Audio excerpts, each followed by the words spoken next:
রান্না করব মোরালা মাছের ঝাল। মাছটা কেটে ধুয়ে নুন হলুদ মাখিয়ে রেখেছি। কড়াইয়ে তেল দিয়ে হালকা করে ভেজে নেব।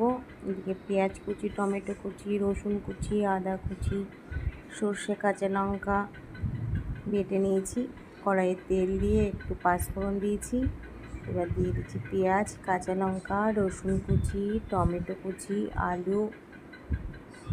এবার এগুলো সবগুলো একটু নাড়াচাড়া করব নুন হলুদ দিয়ে।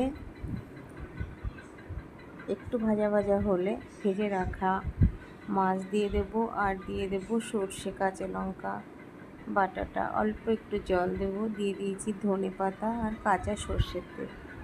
5 মিনিটের জন্য ঢেকে দিয়েছিলাম। দেখো রেডি। মাছটা থেকে যেই তেল ছেড়েছে, আলুগুলো সিদ্ধ হয়ে গেছে। শুকনো শুকনো গরম ভাতের সাথে থাকবে পাতলা মুসুরির ডাল। তোমরাও এইভাবে করে দেখো, বেশ ভালো লাগবে। আর ভালো লাগলে লাইক, শেয়ার, কমেন্ট করো।